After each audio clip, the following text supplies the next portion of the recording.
All right, so business planning. What do you think? Now, technically, if you want this done right, and it takes a good 6 to 8 hours in a day to really break this down. So what I want to do is give you a fundamental beginning. And if you really want to do it, we can sit down one-on-one once you have completed the packet, okay? Once you have gotten far enough, because we're probably going to mess with and we're going to mutilate it. We're going to destroy it. We're going to dig deeper, and we're going to morph it into a document that probably will not look anything like it does next year at this time, okay? Because that's what business plans are for. It's a start, it's a direction, and I guarantee you at least 99% of realtors out there do not follow a business plan. 85% of them probably never even fill one out. Okay, so you're not alone. You're not alone in like, oh my gosh, I don't do a business plan. But that's just the beginning, right? You fill one out. It does you no good. You have to, I've known people that have built massive businesses, okay? Some of the most amazing businesses, Gene Fredericks, you ever heard of him? He was a big KW guy. And he actually was pivotal in the EXP creation and massive expansion. So he carried his business plan on a napkin. Wow. It was that small, but it was detailed and it was exact. He carried this with him in his pocket every day. And he always looked at it. When someone asked him what he was doing, he'd pull it out and he'd share it. This is the direction we're going. They say, you're crazy. No, I'm not. I am detailed. We'll talk about this later, but this is where we're going. All right? So as we're going through this, think, not just what you should do. All right? Think what you want to do. There's no right answers. What works for some won't work for others. It comes down to your personality, your business model, your niche, and how you want it to look. All right? And I will help you shape it in the way you want it to look. All right? But we cannot go anywhere. The thing is getting coaches, right? How many of you guys have signed up for coaching for anything? Anyone? Right? Coaching, you just waste your money unless you have something on paper. You have something you can measure. You can't improve what you can't measure. All right? So coaching is worthless unless you have something we can mold, measure, adjust. All right? Because think about this. You guys someone comes to me and says, oh, I dial 1,000 numbers a day. Like, how many deals you do? About 12 a year. Like, okay. Let me see your stats. Show me your data, your paper, your CRM. Show me where you're making these calls. It's like, oh, well, it's in my head. I do this. I'm like, okay, well, we can't do anything with that. Had a guy come to me in Gilbert. We sat down, did a business planning clinic last year in Gilbert. Solar guy, turned realtor, great door knocker, loved it. I'm like, cool, so how many doors can you knock in a week? Well, 500. Cool. What's your return? How many opens? What neighborhoods? What's the demographic? What's the price point? Who opens? Men or women? What time are you knocking? I'm like, do you want to keep knocking 500 doors a week, or do you want to knock 100 and triple your results? He's like, well, I want to knock 100 and triple my results. Okay, we need to do the work then. We need to measure.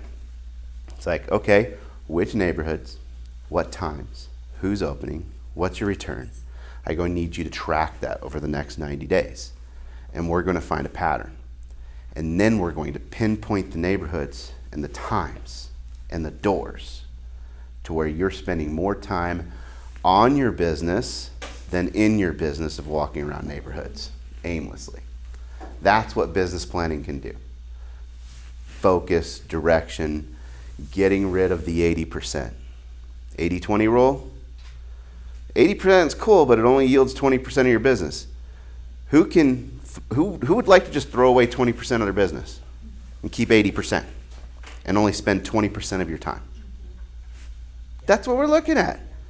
Imagine if we dove into that 20%, analyzed it, and put 100% focus on the 20%. Now we're doing even more business. That's what the business plan does. And it's okay to come back 90 days later and say, I'm not really doing this. I don't like it. This is a bad idea. Okay, why was it a bad idea? This. I'm like, well, you put it on there for a reason. Do we need to make an adjustment? No, I just don't want to do it. Cool. Gone. Why waste time? All right. But if it wasn't on that paper, we wouldn't have known. Yesterday, there was a one-on-one. Only one person showed up. And it took me about 20 minutes to break through. He's doing 4 deals a year. Okay? But he was doing things. And all I kept doing was like, yeah, but you're doing 4 deals a year. Right. Like, I flyer this, that, and the other, and I like calling this. I'm like, 4 deals a year. We did that for about 20 minutes. 4 deals a year. I said, do you want to do 14? He's like, yeah. I go, do you want to do 40? Oh, yeah. Listen to me. Okay? It's like, you want to farm? I go, great. You're going to put 2 years, a 2-year plan together. You're going to put the money away. You're going to execute consistently on all of these mailers and these door knocks and these follow-ups. It's like 2 years. I'm like, yeah. Most people fail because they stop 3 to 6 months in. They quit because they haven't had the results. I can promise you results if you do a 2-year plan. And once you break 2 years, you're over it, and you're going to continue to generate business, and it'll be easy.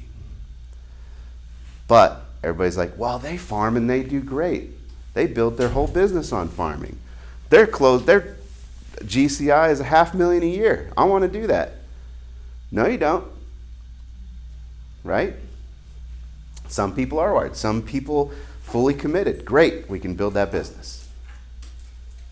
What business? We'll build it. All right? That's what things you need to keep in mind. Because I've seen people build a $250,000, $500,000 business on just open houses because they were good at it and they executed. It was within their realm that they could effectively and efficiently execute a business plan. And it was just open houses. Okay? We just need to dial in what's working for you. So that's why a business plan. So we'll go to the big 3. Knowing your numbers. Again, if you don't know your numbers, you can't measure it, you can't improve it. Most people don't know their numbers. Even if they sit down and do a business plan and they look at it once a quarter, they don't know their numbers. Main 3 sources of business, or main sources of business. I would love over the next year or 2 years to go from 3 pillars down to 1 pillar with 3 objective, areas. Areas of improvement, and then help and accountability. So today we're getting you started. Giving you a plan, but it's going to need work. I am 100% willing to coach you on this plan, but you have to be 100% committed to build the plan and evolve it. And I promise you, if you're doing 10 deals a year without a plan, 2025, you will do 15 to 20 with one if you focus on it. Of course we need a plan. Terrible question. Okay, big 3. I like to say a why. We can sit here, we can do a whole day on what's your why. We can dive into your why and spend hours trying to figure out your why. When you're trying to figure out what do you want, all right, ask yourself 5 times, right? Go 5 layers deep. What do you want? I want to close $250,000 worth of commission. Why do you want to close $250,000 worth of commission? Because I want to go on vacation. Why do you want to go on vacation? Because it creates a better life. Why do you want a better life? Go 5 layers. Find out. And then you're going to decide, because some people don't need $250,000 in their lives. Some people don't need $1 million in their lives. They're just looking for something, and they're just spinning around chasing their tail thinking $250,000 is going to get them there. But if they don't know why, they'll stop. They'll quit.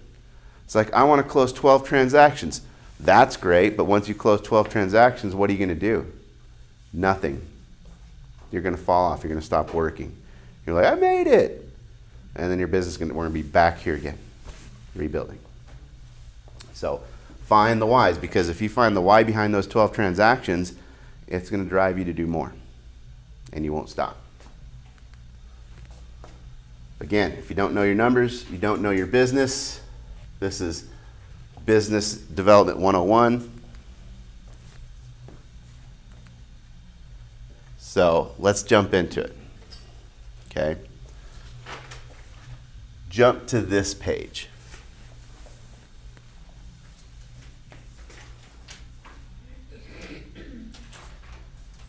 What do you want your gross commission to be in 2025?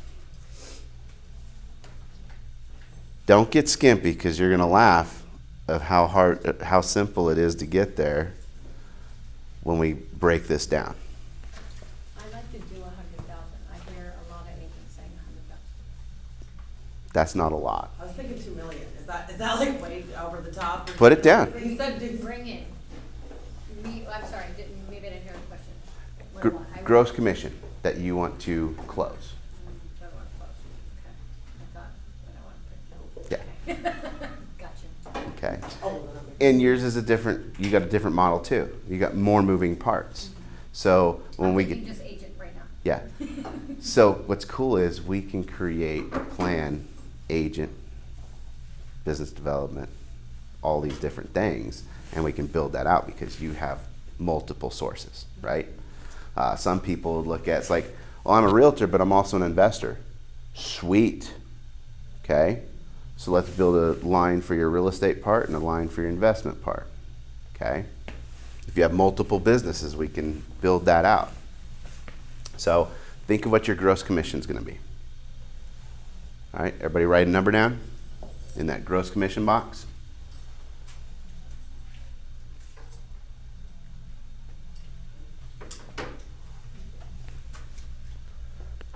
Now divide that number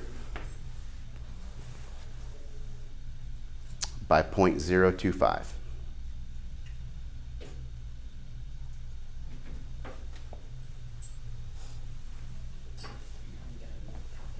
It's a good thing we all got phones now, right?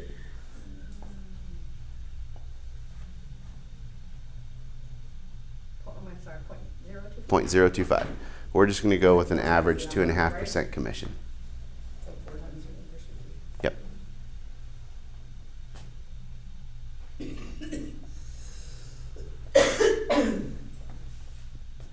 So if it's $100,000, you should come out with 2.5 million, right?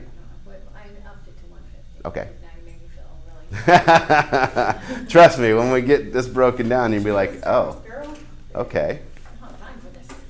okay. So it should come out with a sales volume you would need less. Divide. Don't do divide instead of time.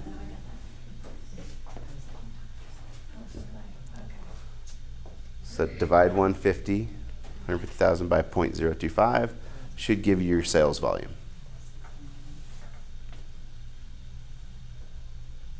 Got that? What's your sales volume? 6 million. Perfect. What's your sales volume? 88 How much? million. All right. Big numbers, big activities. Yeah. Anything's possible, okay? Divide that number, divide your sales volume. What is your average price point on your sales? You can guesstimate. Next year you won't have to because it'll all be in writing when we get to business planning time so you'll be able to just move it over. This will be super easy.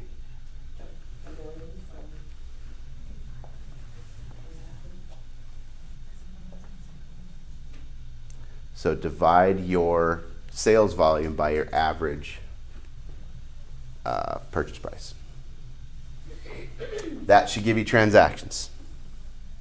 Are there steps in here, or should I be writing these steps down? You can if you want. So how many transactions do you need to do? 12. Okay. One a month. Seems simple, right? Okay. Are you listing heavy or buyer heavy? It's about 50-50 right Okay. now. Let's push in order to be able to build a business, we need to be heavier in the listings because then we have more control. So let's shoot for 60% listing, 40% buyer. So for you, 12, you're looking at, let's say, 7 listings and 5 buyers. So put those in your transactions right here. So real quick, so once we divide it by 0.25, I got my 6 million. Mhm. Well, how did I get to my 12? Divide 6 million by your average price Oh, point. average price point, Yeah. okay. I'm just making my notes.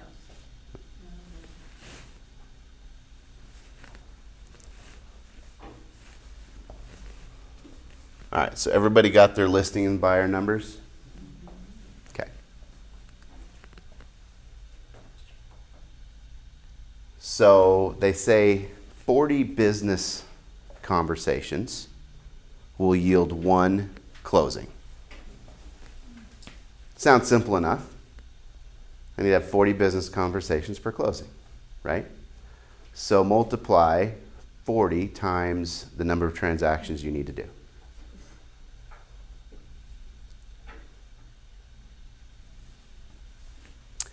What do you got?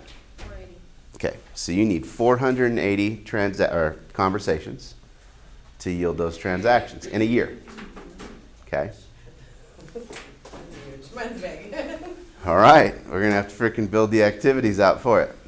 Okay, how many conversations are for you? 360. Okay, so take that number and divide it by 50. This gives us how many conversations we need to have in a week.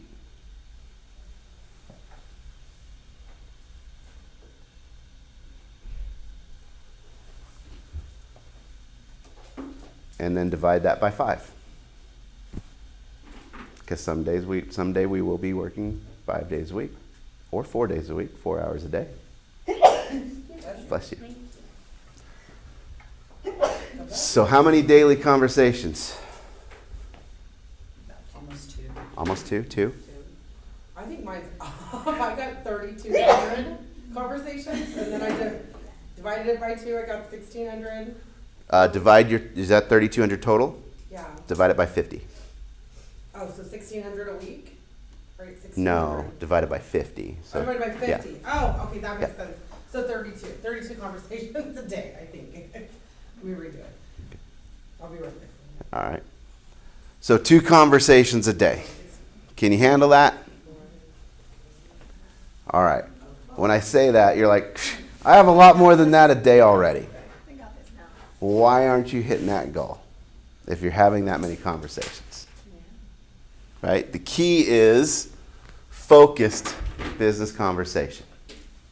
What's a focused business conversation?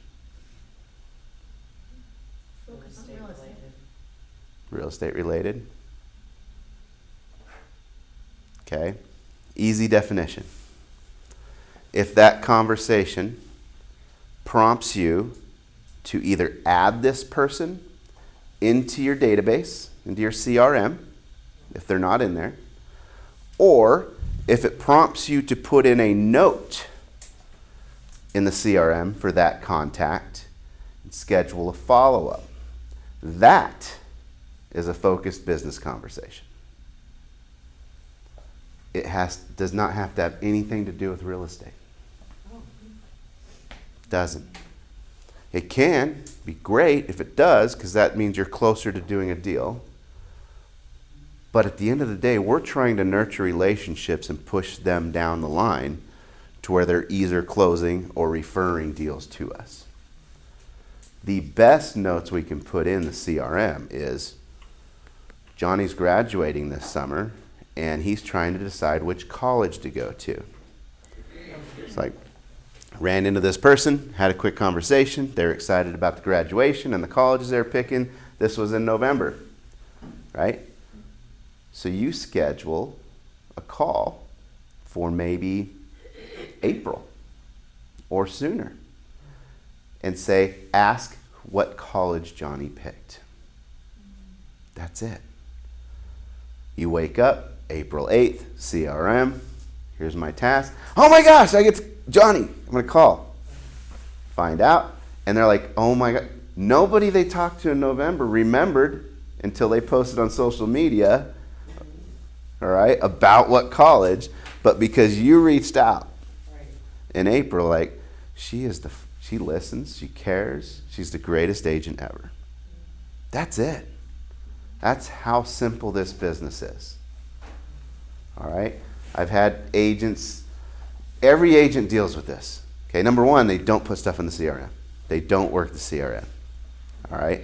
And number two, they put the wrong stuff in the CRM. This is a relationship game. And those who are good at relationships, good at nurturing, and at least 80% of their business is relationship and past client, it doesn't matter what market hits, what shift happens. Their business thrives above everybody else's because their clients are calling them to find out what's going on. If they see a TikTok, they're going to call you. Hey, I saw this. What's going on? All right? Everyone else is going to see a TikTok and they're going to call the TikTok agent and say, oh my gosh, I had no idea that was happening. Can you go and show me some homes? Okay? That's what it's all about. In my business, all I do is this, right? I do presentations. I come to sales meetings. I share value. Never ask for a deal, ever. And eventually, the phone rings because they saw another lender post something, because I don't post that much on social media. I let everybody else do that work. Some lender posts something crazy on social media, and I'm like, they call me, it's like, hey, is this true? I'm like, nah. I'm like, this is what they're really saying. They're like, oh my gosh, thank you. They do that a few times, and finally there's a deal. Okay? But Going into lending, do you recommend I work heavy on my social media or take the fallback approach and, like you said, let it come to you? yes. Great. I wish I was more social media minded. Yeah. I try, but I don't. It's just not in me, right? But if you can, great. Okay, it can only help. Okay. All right, don't do what I do and expect the same results. Right. What works for me works for me. Okay? All right, so we got those. So now we know we need 2 CRM action items per day. Is that doable? Yeah. So now when we go to measure this and you're not hitting your goal, it's like, okay, you're not hitting your 2 conversations. Or maybe you are. Maybe you are hitting 2 conversations. Maybe you're hitting 3 conversations and you're still not hitting your goal. Okay, we got something. Now we got somewhere to start. It's like, let's look at these conversations. Let's look at who you're having these conversations with. Let's look at your notes in your database. Let's start analyzing calls. Like, okay, Wendy, what I want you to focus on over the next 60 days is not only putting in your CRM notes and a follow-up, but I want you to do a autopsy on the call. Run it back through your mind and think of things that you could have said or opportunities that you may have missed that you could have plugged something. Shameless plug somewhere. All right, because we're going to find something. Either you're talking to the wrong people, you're taking the wrong notes, or your conversations need to develop. But at least we have something to work on. So, there's no bad data as long as we just need accurate data. So, because then if we look, it's like, actually, you're only recording 5 conversations and you're hitting half your goal. Awesome!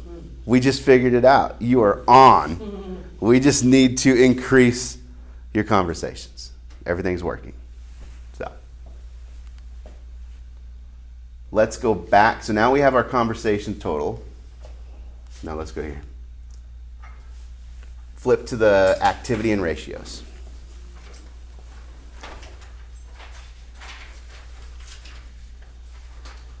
Gosh, the amount of spam stuff that comes through. It should stop. I hope so. All right.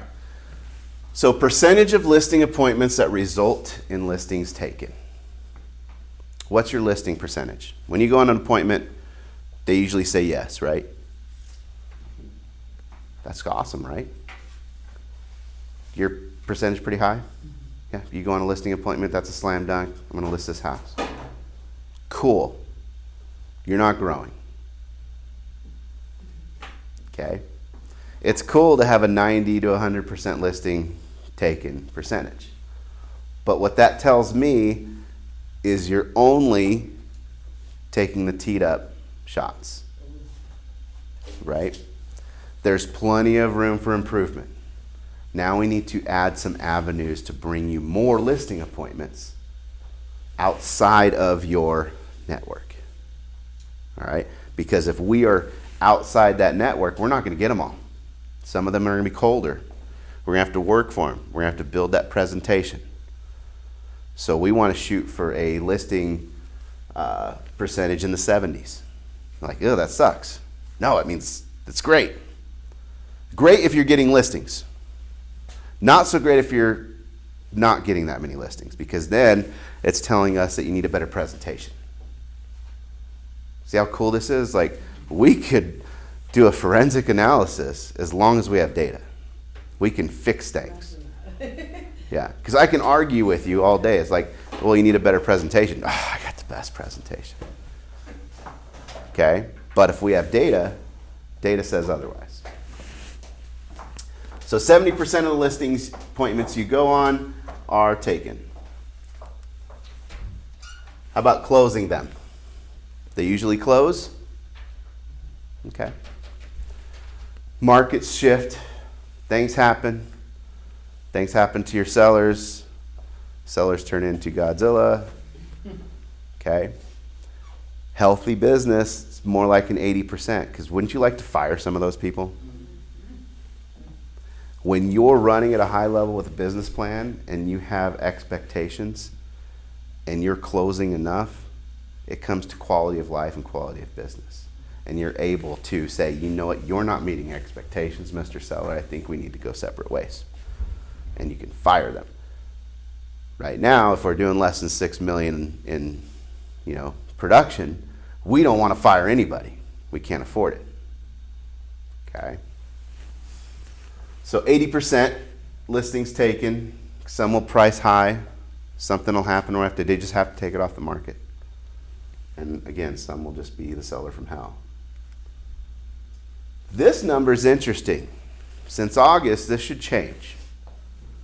Most people weren't getting buyer brokers. Most people weren't doing buyer consultations.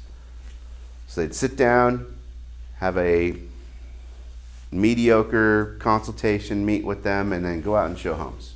Make sure they're pre-qualified and go. Now, we need commitment. Because before, they go off to a builder, buy. They get bored, you're out of town, they go through open houses, they write a contract with someone. That stuff's changing, right? So now that percentage might go up, but we don't have the data yet.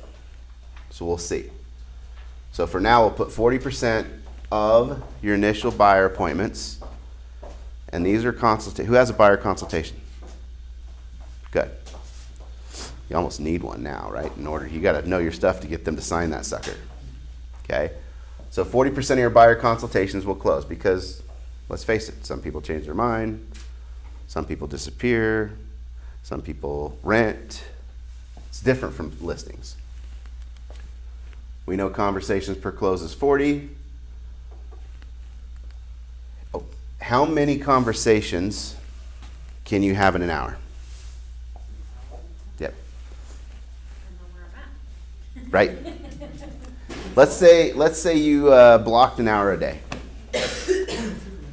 All right, you're gonna dial. It's follow-ups, whatnot. How many quality conversations do you think you can have in an hour? 3 or 4. Yeah, 3 or 4. Okay. So let's go ahead and let's put 3. 3 conversations per 1 hour.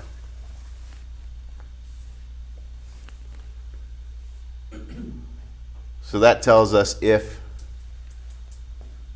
we do 1 hour a day, just focus on trying to have those conversations, that should get us 15 conversations. But luckily, we have all day to get those conversations, and they don't have to be on the phone. So if we're dialing or if it gets killed, you know, somehow, something happens, you can't get that hour of phone calls in, or you just say, yeah, I just don't feel like doing it. We got all day. We got t-ball practice. We got soccer practice. We got, you know, a networking event. Other things are in line. We just need to make sure we're hitting those 2 conversations a day. So let's work backwards here. On your listings closed from your original page, go ahead and plug your listing closed and your buyers closed here.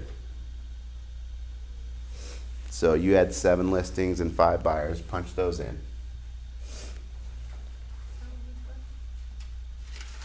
Now divide your listings closed by 0.8.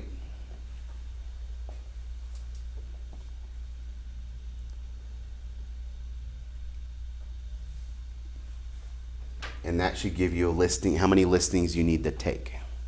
Because we know 80% of those listings taken result in listings closed. Then divide your listings taken by 0.7. Wait a minute, okay, so listings closed. Divided by 0.8. And goes into listings taken spot? Yep, Okay. And now I'm dividing that by. 0.7.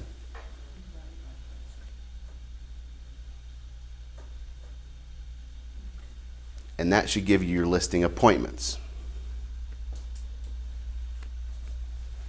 Because we know 70% of listing appointments turn into listings taken, which 80% of listings taken turned into listing closed. So now we know how many appointments we need. How many listing appointments do you need? 13. 13. Not a lot. That's doable. Yeah. Thing for the year? Yep, 13 for the year. Take your buyers closed and divide that by 0.4.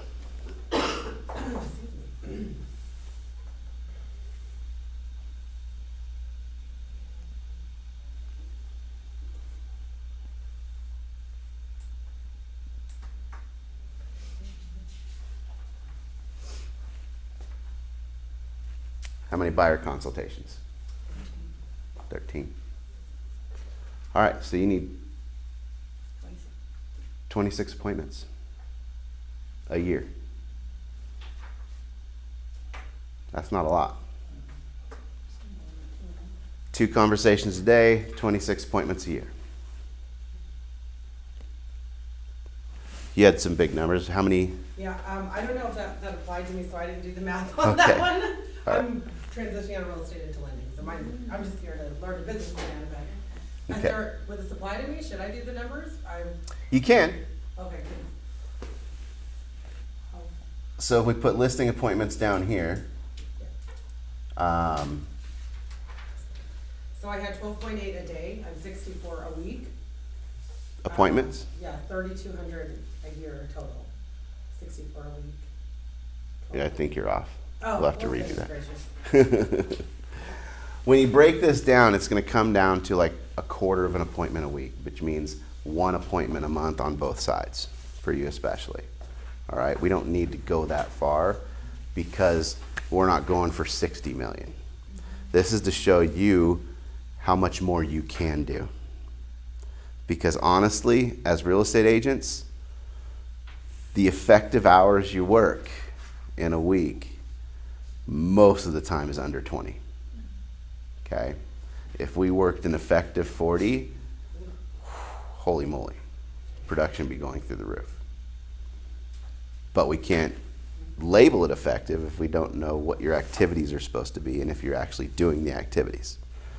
So now we get to what activities? Lead sources. What is your primary source of business? Friends and family, Okay. for me. So circle past client, center of influence.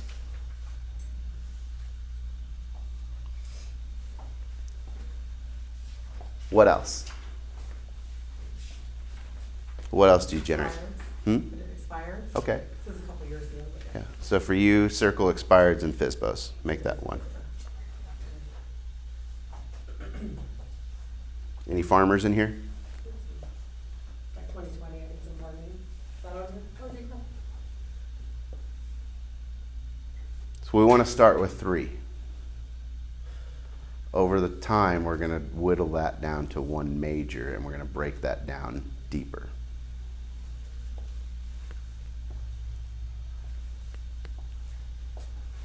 Flip to this page here, your annual goals. And the 3 that you circled, you're going to put across the top. Whatever ones you circled. Might be back a page. That's just a previous.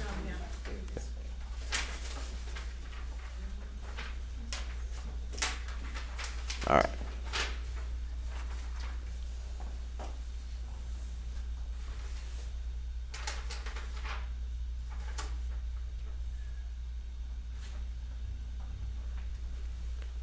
Now we figure out what our objectives are under each of these categories. Lead generation, lead conversion are all of our objectives. So SOI, center of influence. We have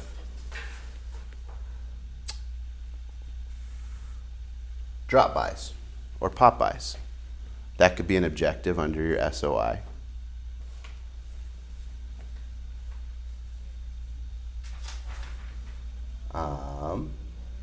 Client events can be under your SOI.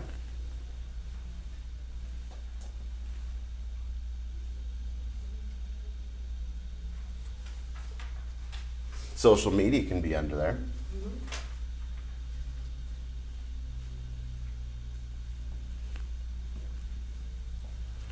What about handwritten note cards? Love those. Yeah, and these are all broad. We got to start somewhere. Now, if we do this right, we can start analyzing and breaking down these things. Pop-bys and client events are monsters. You can really break those down into objectives.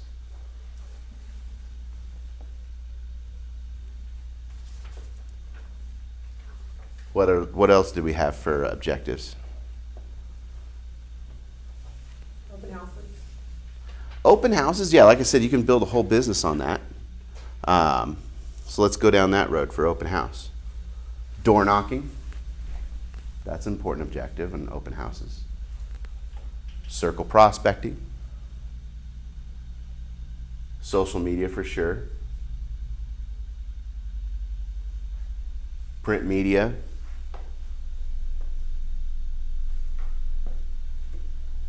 Signs and displays. It's important. Do I get the waving guy? Do I get feather flags? I want a grocery cart. Are you fans of that? Are you fans of those? or- I just smirk every time I see one. one. I'm sure it gets a deal. I'm sure there's a return, or they wouldn't do it, or maybe they don't know and they're just blowing money. But you definitely want to measure everything.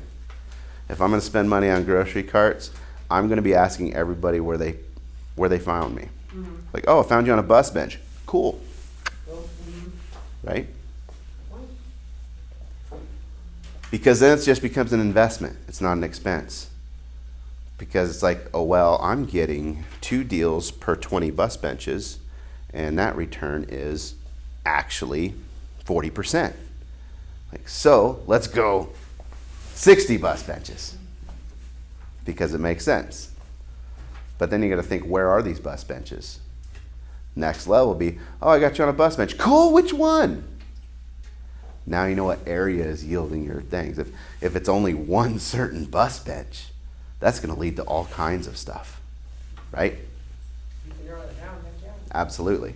And if it's one bus bench and they're all terrible deals and you can't get away from them, that tells you something too. Okay, there's all clues in everything. All right.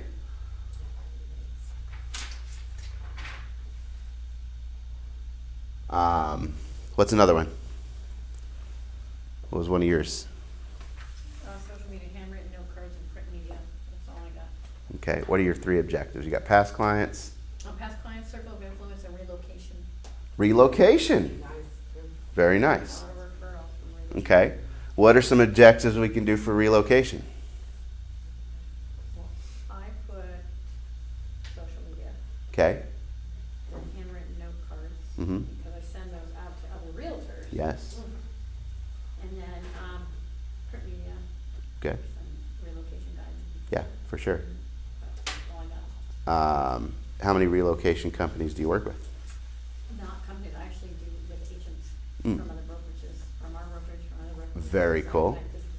Okay, so maybe your last objective is adding to your relocation pipeline, more agents. So then when we start working on that objective, now it's, okay, I need to go to this event. I need to network here. Now we see how many networking events we need to go to. And when we're at those networking events, we need to see how many new contacts we need to add. And when we have that, now we can start weeding out which contacts we want to have. So there's so much we could do. Like your whole business could be just relocation. And 25% of your, activities could fall just in identifying the event, preparing for the event, preparing content that you're going to take with you, giveaways, stuff that you're going to hand out. And you can just have that one thing and explode your business. Because if you're trying to do all 3 of these pillars, it's taken away from these other objectives, which are doing that. So let's kind of look at that. Let's, what time is it? Yeah, let's get some food. I'll get some plates and napkins real quick. Let me grab it. No, good.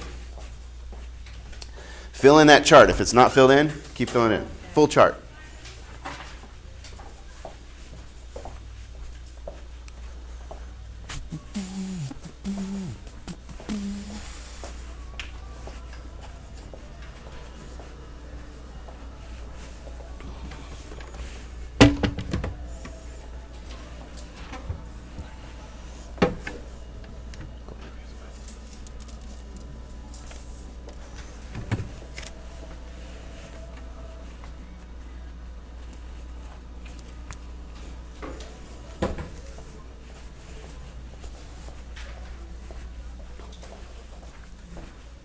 I don't know if anybody tries to work with anybody in Washington State. I have a referral.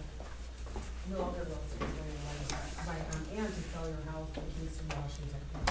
As agent in Kingston, Washington, it's a rural area. So it's free that out there. If anybody has any agent friends in Kingston, Washington. Exactly. It's across the water from Seattle. I just heard of it, but anyhow, when he said referrals, and I thought, oh, relocation, so her mom's passing away, and, she was selling them fast, so I need to do referrals. Anyhow, so just putting that out there, if you guys think of anybody, let me know, or let John know anybody. All right, go ahead and grab some food. And then we're going to go through. Question for you. Yep. If you're focusing somewhat on the distressed market, Mhm. like, NODs Yeah. and probate, what are some of your ideas that you might have on Lawyers. If you're looking at probate, or NODs? yeah. Or is it NODs, Because you're gonna have a lot of them now. And Yes. trying to get them to list and sell when they've got some equity before they close. Yeah. Are there any, Um, tips that you have to offer? NODs, get with title. There are services that will yield fresh NODs every week. Yeah, we get a list actually. Okay. How many. I believe the value of the NOD list is knocking the door, Okay. acting like you don't know. Okay? You bring a CMA, and when you see them, it's like, hey, how are you doing? I was just in the neighborhood. I had an appointment with your neighbor, give them an address, and I did a CMA for them, and I actually used your property, and I figure I'd drop one off for you too, since I had all the information. I like that. That's smart, yeah. Because then you don't have to make things weird or awkward. Right, okay. You didn't, like, they're happy, they gave it to you, they closed the door, and they're like looking like, oh, I had no idea. I have that much equity in my house. I'm not underwater. I can sell this and we can start fresh. That's a wonderful idea. They're gonna call you back. Love that. Yeah, okay, thank you. Yeah. So I used to run a team. It was number 9 in all of Keller Williams International. We were expanded across 9 states. I probably did about 12 transactions personally, as a realtor, but my team did thousands. Once I built that team, because I got into the real estate market with the goal of building a team. And I brought these guys in, so I saw thousands of transactions. We built businesses in multiple states, and every state, every city was different. Different demographic, different niche, different requirements, rules. So we had to adapt models all over the place. So I got to see a lot of different techniques. I coached at a lot of different Keller Williams in different states. So I was able to interact with agents in different markets and see what was working and what wasn't working. Because what was working great for us in Arizona usually didn't work anywhere else, because it was a whole different animal. But being able to be like, what? You seriously can't do that? And then being able to work backwards and find out a way to make something work that other people weren't doing. I know, that's a really good idea, I never even thought about doing that. And it's easy to do as Yeah. well, You got to figure out a way to get rid of the friction. Because it only takes a couple door slams or stink eyes before you stop doing it, right? Right, exactly. Because you're really doing it to help people, and that's definitely a way to help. Should be some vegetarian ones in there too, Yeah, on the end. if you don't do meat. No, they all look like that. Oh, that's a veggie. Okay, thank you. How did you know? We order Jimmy John's a lot, and I just get their standard one. I know they throw veggies in there.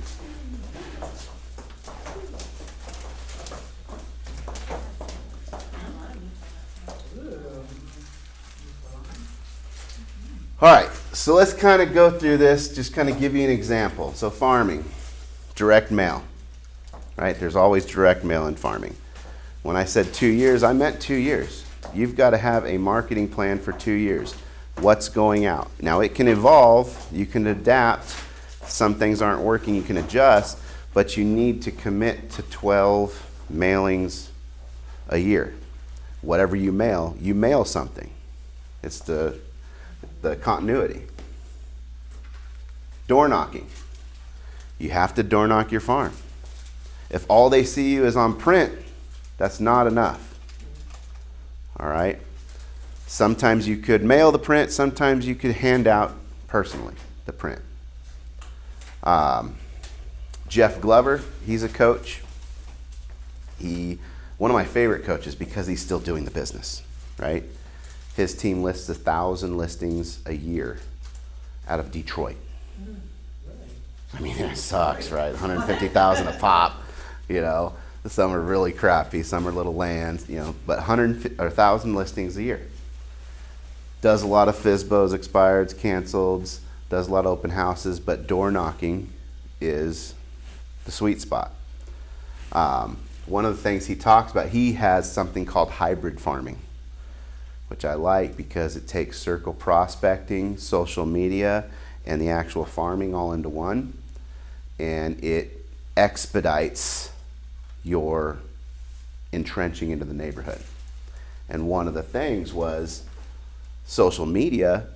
Most communities have a Facebook group, right? Yeah. So you're not really going to create a new one and make a difference. But what you can do is you can do some sort of niche group. Like maybe it's Sun City Foodies. How are you going to get people into your Sun City Foodie group? Door knocking. Meeting them. It's like, hey, you know what?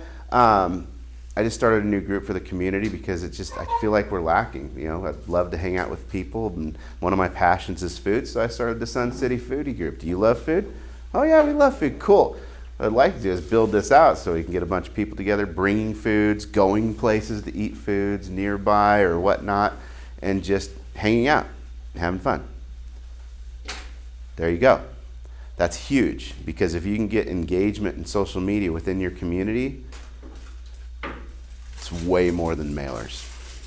Tell you what, some of the moms groups on Facebook, like I'm Rhodes Ranch Moms Group, Uh-huh. those women are powerful. Oh, yeah. enforcers within my little Yeah, community.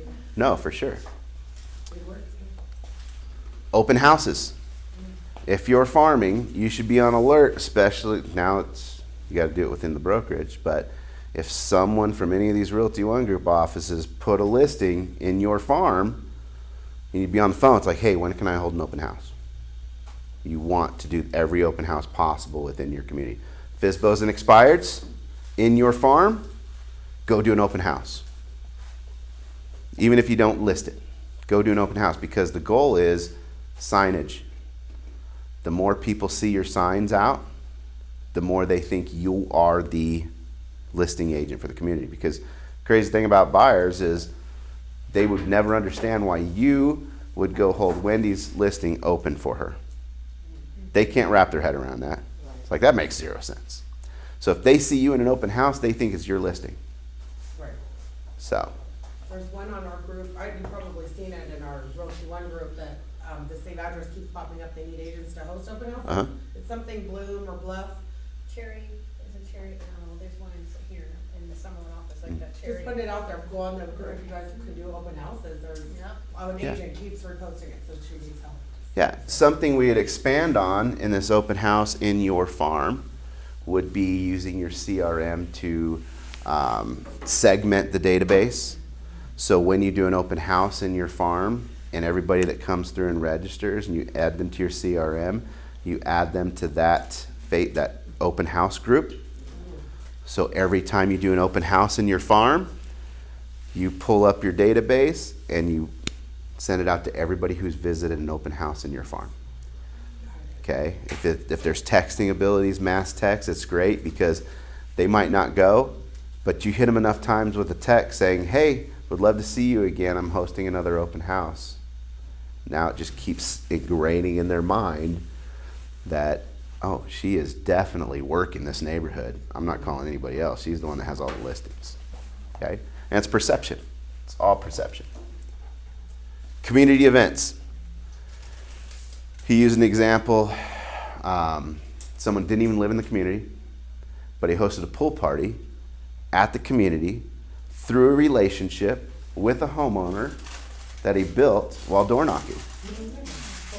He was there like, you know what? You guys have such a good pool. Like, we should have a pool party. She goes, I've been dying to do a pool party. I can help you. Here, let's contact this person, and I'll help you get all the stuff ready, and I'll do all the legwork, but let's do this pool party.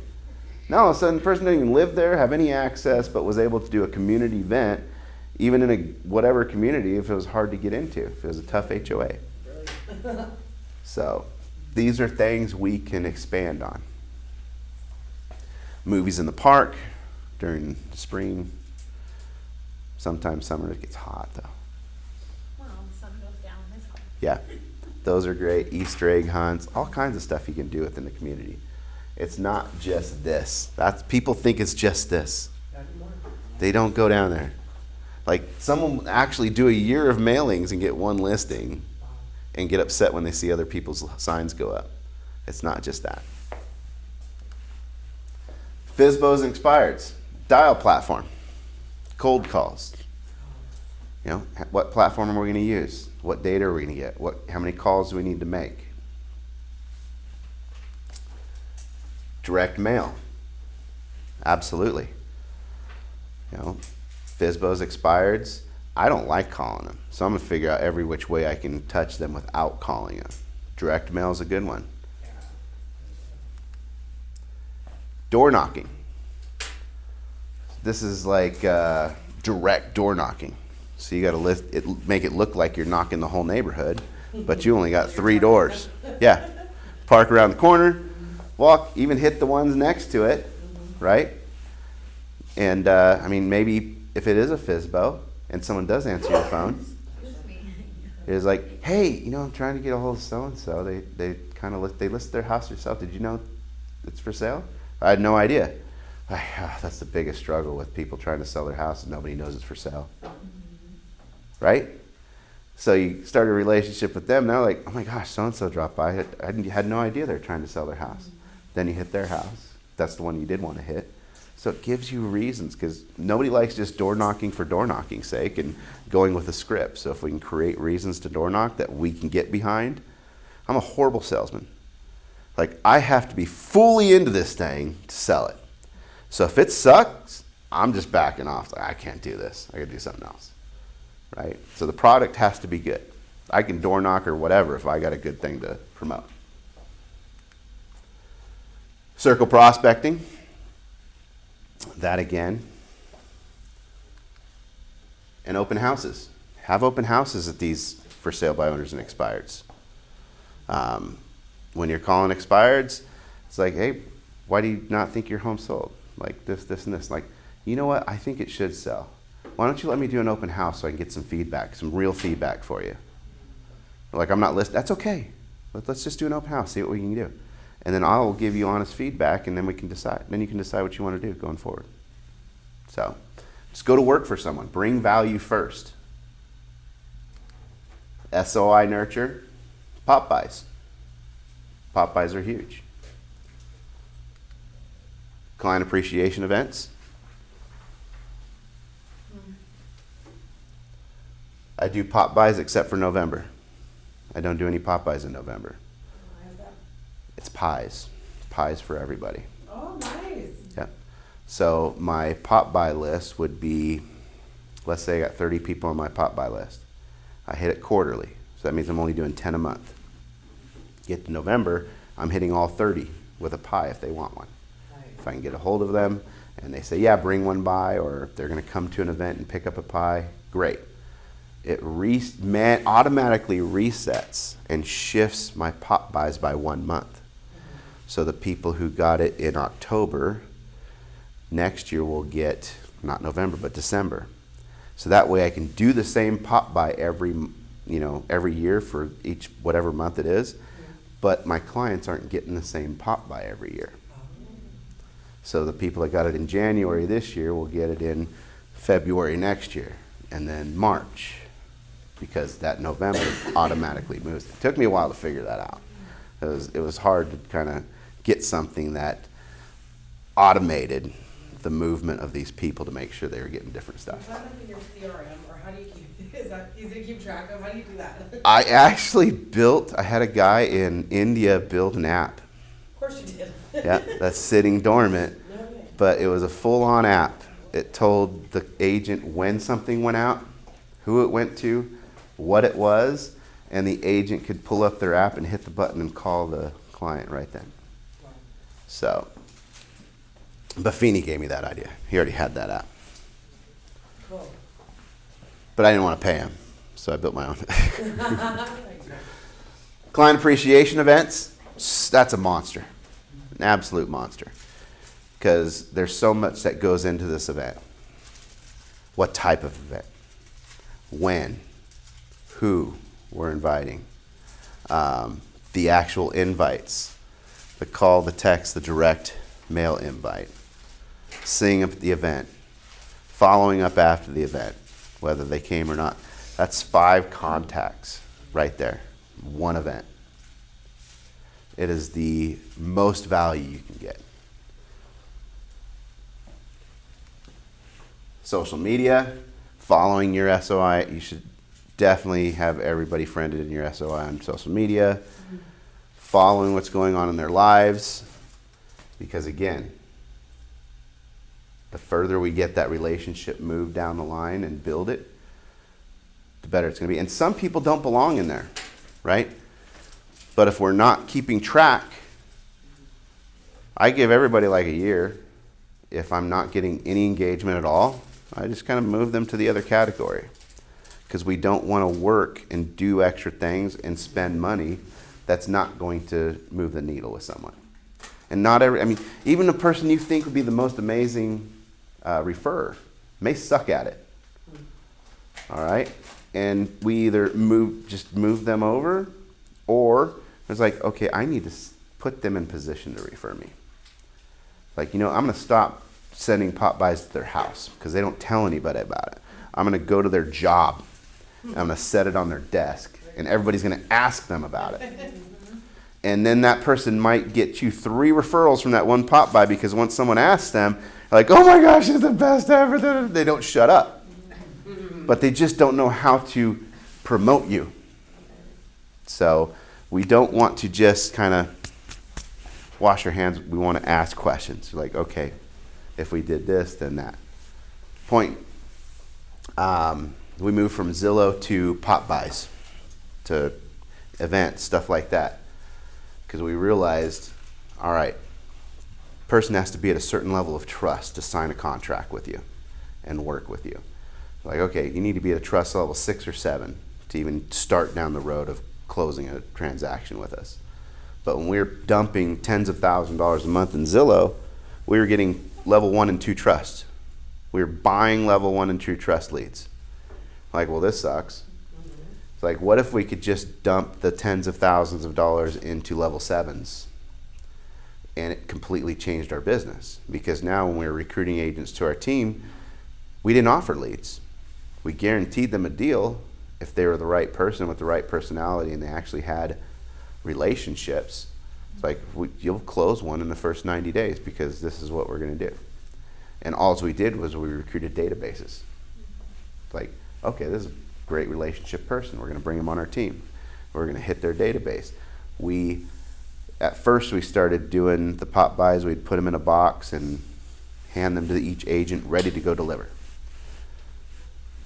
My partner took some signs out one day and opened the trunk, put some open house signs in. There's 3 boxes of pop buys. No way. Yeah. Terrible. He called me right away. Told me, it's like, we're just wasting money. I'm like, we can't stop. I'm like, this is the greatest return on investment of anything we can do. I said, what if we create some better pop buys and we ship them? And he's like, that totally defeats the purpose of a pop buy. I'm like, you might be right. I see where you're going with that. I said, but let's just try it for a little while. So we upped the ante. We went to $20 per pop buy. Purchased, put together, and shipped out. And what happened was, all of a sudden, their clients were going to social media and taking pictures and tagging the agent. So they were getting way more out of that. If they're calling the agents, thank them. Yes. They're picking up the phone. Now the agents were fully bought in, right? They were like, okay, what's the Popeye going out? When's it going out? They wanted to know all of a sudden. Before, they could care less. They had better things to do than drive around delivering little Popeyes. That completely shifted. I mean, we were doing this to business took off. That's when we got into the top of Keller Williams. And it was all on pop buys and client events. Because we had do enough touches through pop buy and client events alone to put each agent at least 30 plus touches, quality touches on each client that needed to be. So that's what's important. Note cards. Definitely note cards. I hate the embossed branded note cards. Like, just get, yeah, go to dollar store or whatever and get the unbranded stuff and get stacks. Go to Target, go through the dollar section. If there's some, grab some. All they want to see is your handwriting on a card. Ricky kills me. Ricky's like, oh, how do you send out cards? I'm like, that is so dumb. Like, the thoughts there, I get it. It's a card, and you're sending out a ton of them. That's great. But it's a send-out card. It's like, you could take it to level 10 if you actually did a handwritten one and sent it out. You didn't brand one of their Facebook pictures on the send-out card and say, ah. Great. Just a plain card saying, hi, how are you doing? Or following up on something. Goes way farther, and they're going to open it 100% of the time. Yeah. I think it's a friend or family, probably setting Yep. You're guaranteed a touch, at least one touch. Because what do? They open it, they read it, and they set it on the counter. Good enough. Someone comes over, they look down, they see it. Inadvertent touch. Someone else. Okay? Phone, call, text, video messages. Some people can do this, some people just don't. If you love, doing selfies and videos, if you love doing selfies, do videos.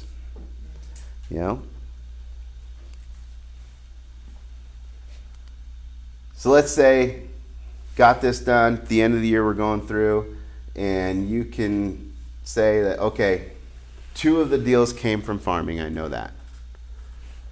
2 of the deals came from FSBOs and expired. 8 deals came from SOI.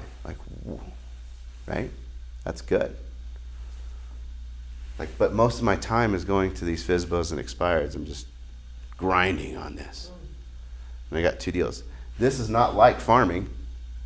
You just keep grinding, new lists, new people, new calls, over and over. If we want to start dialing in, we're going to get rid of FSBO. Save some money and time.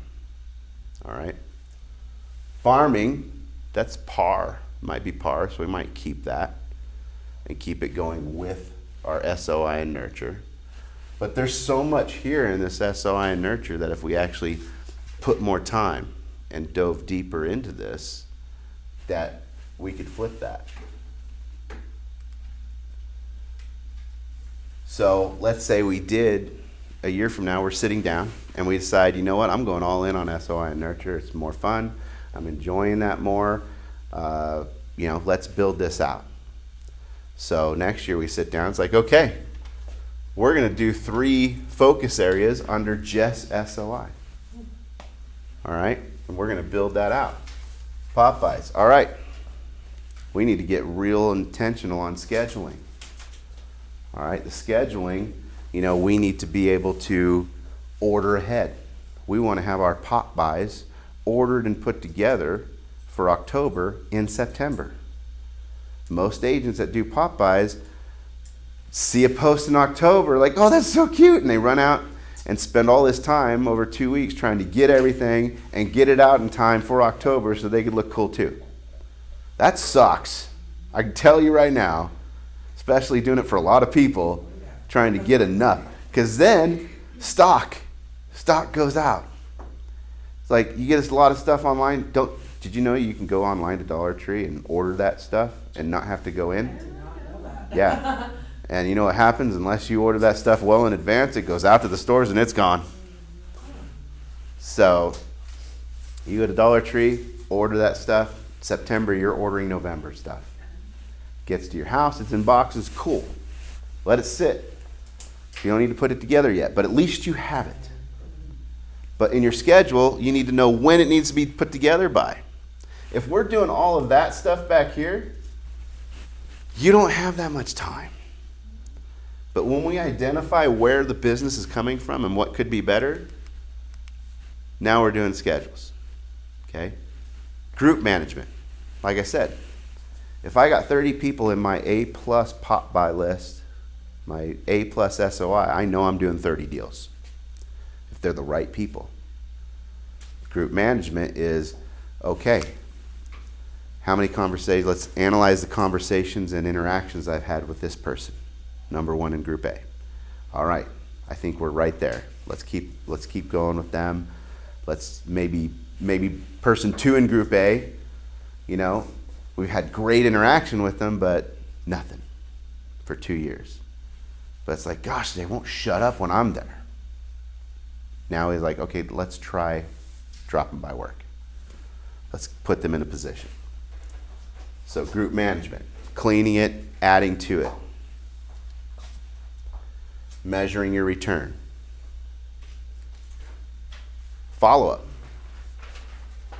Scheduling all of your follow-up.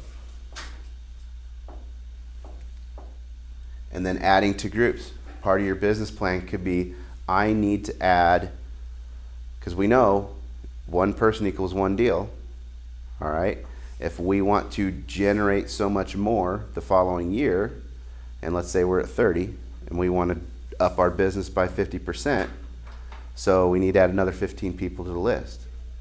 All right, so I want to add at least 1.5 person per month, or even just 1 person per month to that list. And it can't just be throwing a name in there. You got to vet them. Go to social media. See what their social media looks like. Get to know them some more.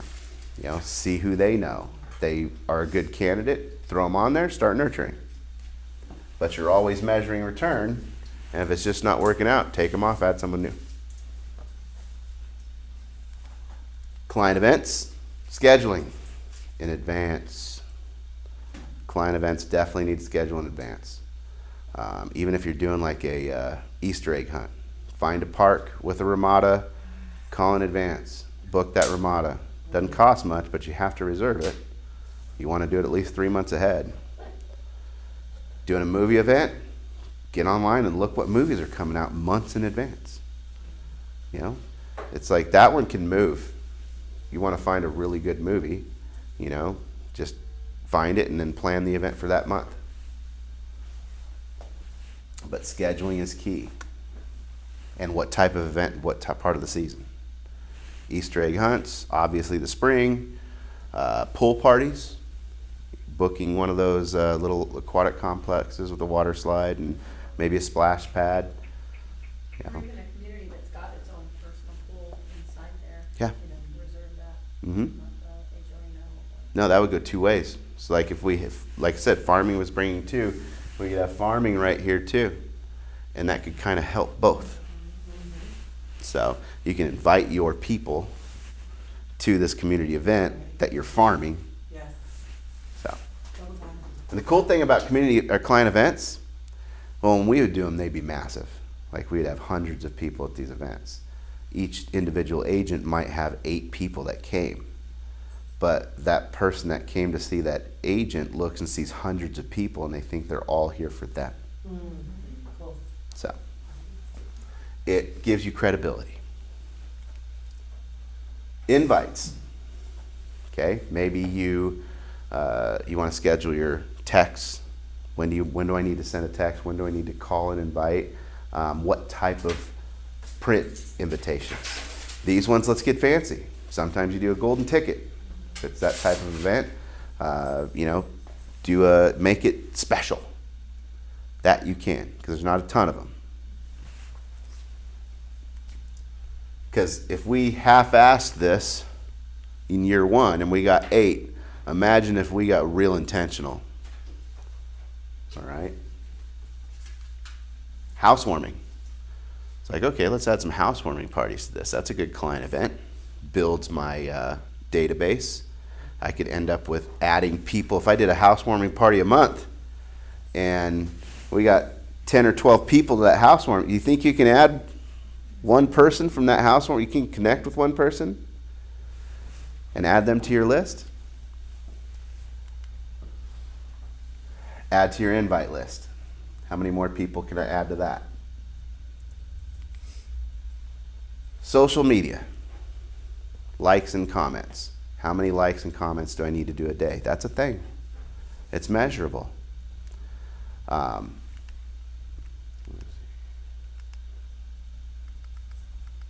Likes and comments, look past just commenting on that person's. Watch the engagement they get from other people. Because like attracts like. Housewarming party is great because you're inviting their friends. And they got friends that are like them.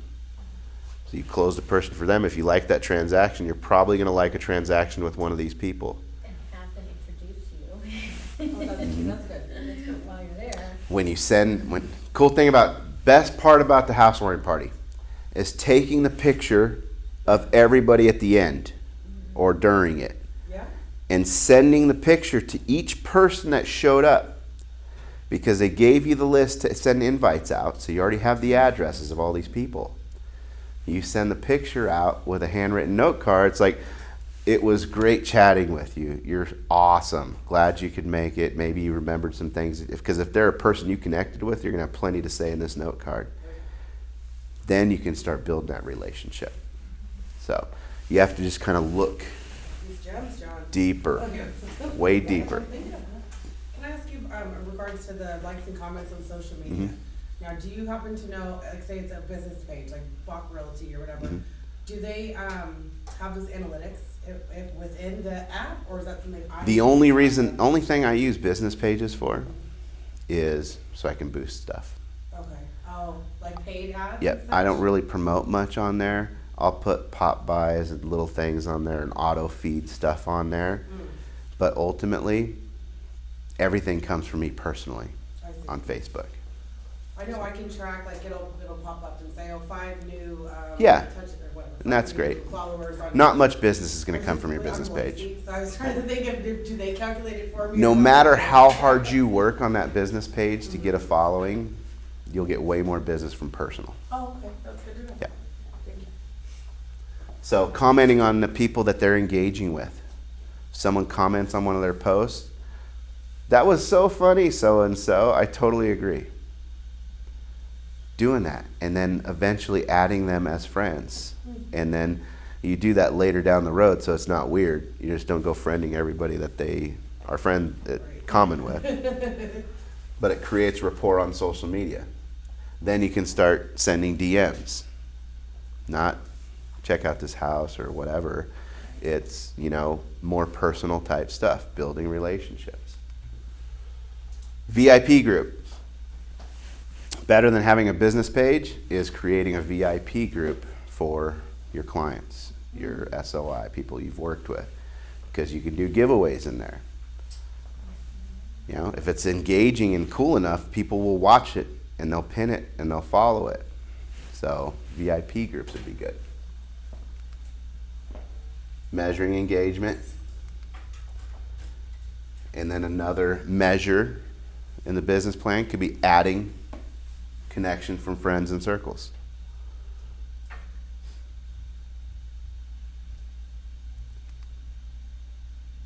And then poof, we turn 12 deals, 8 of them SOI, into 26. Okay? I promise you, SOI is where it's at. We have to build that SOI out, meaning past clients and whatnot. We have to get referrals and build it out somehow. So these other things like farming and FSBOs and open houses and all that can help.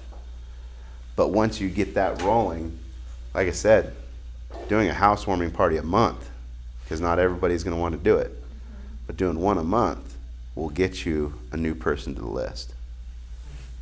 And some people just aren't personable. They're not relationship people.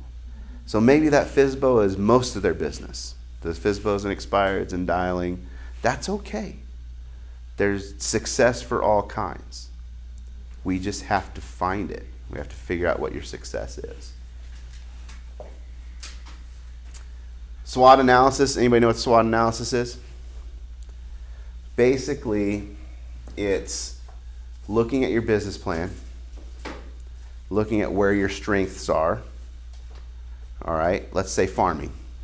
Okay, what are the strengths of my farming plan? It's like, okay, it's got a great turnover. That's a strength. Haven't seen any other material coming in my inbox. That's a strength. Weakness or threat. Maybe a threat is, it's the high turnover, but there's one agent who's getting most of it. That's a threat. And that might have you change directions to go somewhere else, or it might help you design a plan to go around it and infiltrate it. It's like, okay, this guy's got most of the listings. What type of material is he sending out? Is he doing events? Maybe all he does is send a postcard every 2 weeks. Cool. What if I started doing events? What if I started door knocking? That's the type of stuff with opportunities. Events. We can do events. We can door knock. Social media niche group. Here's our opportunities. Once you do that analysis, that'll help you decide if you want to push forward or if it's just not worth it. FSBOs and expireds. Strengths. Can get you more contacts faster, right? Weaknesses, not personable. You have to keep grinding on it. Threats, compliance, rules, regulations, opportunities. So again, if that person is perfect for it and they just want to sit in their room and dial for 4 hours a day and then go on the appointments they set and they're happy, then it's a great opportunity. It's great for them. Farming, we did that. SOI, we can list all kinds of strengths. Threats for SOI. What type of threats could we encounter on the SOI part, trying to nurture and build that out? With you trying to hustle them or oversell them because you're a relative. Oversell, Great aunt. alienation, Has been in it for 50 years, maybe, or something. cousin's a realtor. How do you freaking tap dance that? Buyer's dad. Maybe it's a cousin you like, and you're going to alienate them when they find out you're doing all the family business. Right? Best friends. I don't even want to buy a house, because if I buy a house with one agent, I'm going to piss off the rest of them. I feel like I'm just going to do one of those big punch bowls with balls with numbers on it and just, And record it. right. That way it's like See? Okay. Oh, shoot. All right. So, threats of upsetting people or whatnot. So you can do a SWOT analysis. Have someone if you're married, have them do a SWOT analysis on it too. They have eyes that might, see things that you're closed off to. It's like, did you think about this? It's like, oh, shoot, I didn't even realize that. Especially people that aren't even in the business, getting their feedback, the way they look at it. Like, yeah, but that doesn't make any sense. Well, it makes sense to me. Okay. Right? Or just being a woman and door knocking, right? I'm nervous about that, and I started door knocking in COVID, and it was Yeah. different. I'll tell you that. Right. It's quite different.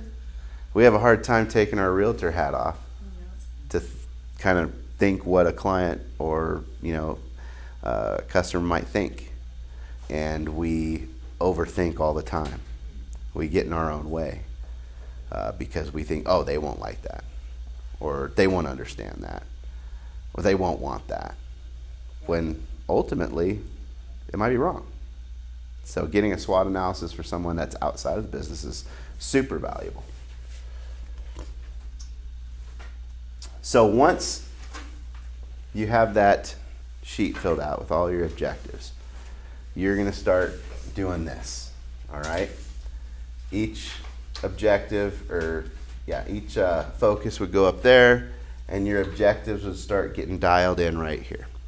Plug them in, fill these out. And like I said, do your best. Get as much down that you think should go where. And we can sit down and do a one-on-one and go through it.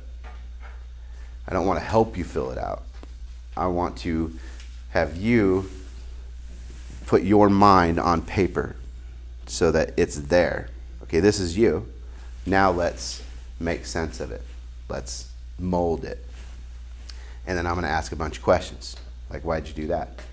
Are you going to do that? Are you sure you want to do this? You sure you're sure? Just because you got to have a level of commitment. Is that something you're really gonna do? Right. So Ricky called me. I got Brian signed on. Brian is a real estate agent that I just turned into a lender. Okay? That's all I want. I just want real estate agents turn lenders because they understand. I had an underwriter. How many lenders have come to you and asked you for something that just made 0 sense whatsoever? And he said, nope, we're not going to give you that. When does that happen? Does that happen? All the Yeah. time. All the time. Right? Underwriter came to me. I don't know how new she is, but she says, I need seller property disclosure. I go, the hell you do? I go, I'm not asking for that. She says, well, I need it. I'm like, why do you need it? It's like, the only time you might need it is if the appraiser calls something out that might need some more clarification from a seller property disclosure that could lead to other issues. And I understand that. But if you don't have that, I'm not getting it for you. It says, well, on page such and such of the contract, the box is checked. I went back to him, I'm like, okay, let me explain something to you. I said, under no circumstances is an underwriter ever to see seller property disclosure. I go, do you want to kill this deal? Well, no. I'm like, I don't want to kill this deal either. I don't want to know what's on that disclosure, and we don't need to know what's on it. I said, that's checked because the buyer is checking it requesting the property disclosure, not that it's part of the contract. I said, so you don't need to see it. I said, so you go to a higher up and you ask them if we need this, and you come to me with a good reason that I can ask them for, and I'll be more than happy to get it.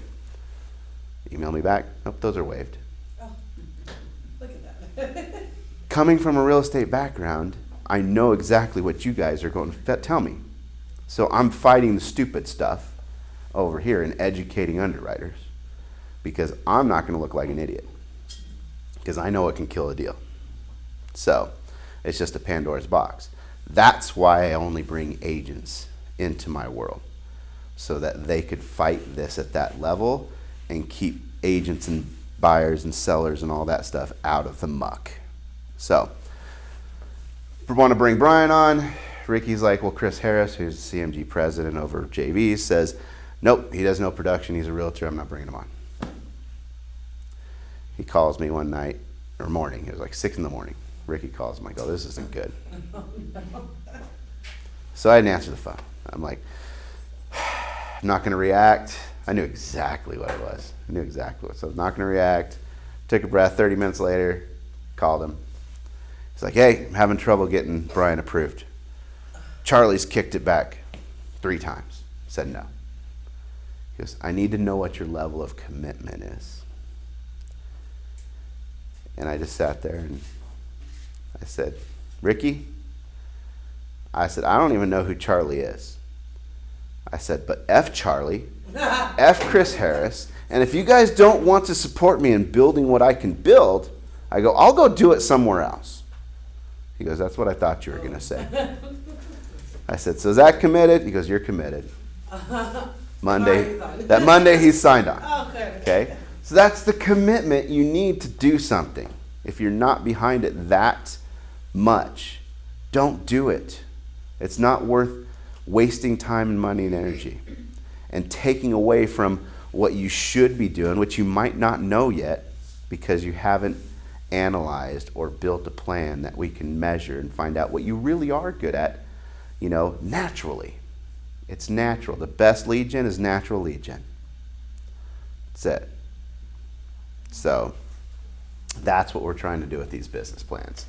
So get you and your mind on this paper, and then we can start working it. Because that protects me from wasting time with people that aren't committed and don't see the value in it. Like, I'll just keep going, because if I can put up a barrier of entry, and if I have 18 to 20 people that I am working hand in hand on a business plan and building their business, and I know what that means, for my future business, that's a great place. And I don't mind spending the time. I don't mind spending an hour a month just focused on your business plan, because I know you're focused too. And then I don't have to ask for business. You can have multiple lenders. I'm not going to come in and say, you know what, you need to send me those deals because that lender earned them somehow. Okay? And I'm an ass if I think I should just be entitled to other deals. So I'm going to help you do more deals so that I can do some deals. That's it. Again, coming from a realtor, I hated it when, vendors came to me and had no good reason why I should switch and give them the deals. But this is a reason. It's like, cool, helping me do more business. Absolutely. I don't have to ask. We're just going to do more business. So take each focus, put it under. You should have 3 audiences, 3 pages, 1 for each audience. Uh-oh. Okay. Operations initiatives. This gets a little advanced. You can start creating little categories. Sometimes you're plugging in, I need a assistant or transaction coordinator in Q3. If everything goes right with this business plan, I should be at this production, so I need to plan on hiring a transaction manager here. Or maybe it's a buyer agent, right? And then business projects, again, it's all planning. Projects, events, pop buys, all this stuff. The more planned you are, easier life is, less stressful. CRM's like number one. If I can wake up and my CRM tells me exactly who I need to contact and why each day, and then I close out and make sure that I mind dump, before I go to bed, that way the CRM works for me 24 hours a day. And I could just turn it off. You have to be able to turn it off. So you're gonna wake up in the middle of the night like, oh my gosh, I forgot to talk to this person. Or I forgot to do that. So. Why, we'll probably dig into your why. We can do a pair analysis once we start sitting down and working on it, because if you don't know your why, you're eventually gonna stop showing up. But if you have a why, you can be held accountable. We can just keep going back to that. Does anybody have that bit? Do I just not have that? Oh, it's not in there. Oh, okay. Yeah. I'm just making sure with this. Yeah, and I took it out for now. Because like I said, this could be a 6 to 8 hour day, Gotcha. easily. Because this pair analysis takes a couple hours, especially for a group. You could probably do it a lot quicker one-on-one, but for a group it takes a long time. And it's cool because it really dives in and gives you the goal that you didn't really think was the actual goal or the true need. And then we can spin off of that into a true why. Once you have a real why, you can do anything. So, all right. So, where do you need help? We don't know until you get started. And I'll help. We'll find it. We'll figure it out. I have no problem helping those that want to do it. I think that first page where it does the calculations, where you go backwards, Mm-hmm. that's brilliant.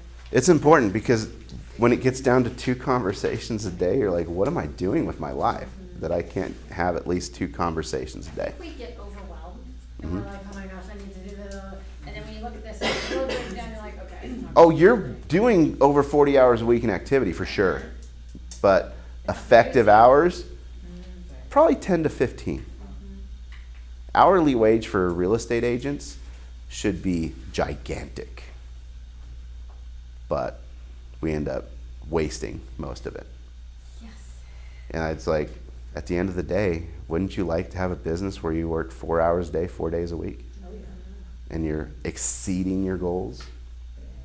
Now you have all the time in the world for travel and family, and you get to fire people, fire clients, because man, there are some stinkers out there. So, yeah, I love getting in the situation where it's like, one guy called me, he's like, well, my buddy why aren't you using your buddy? Well, no. Why aren't you using your buddy? Well, this, that, and I'm like, that's messed up, dude. I'd be using my buddy. So that way I know if I end up doing this loan, buddy's out of the picture. Yeah.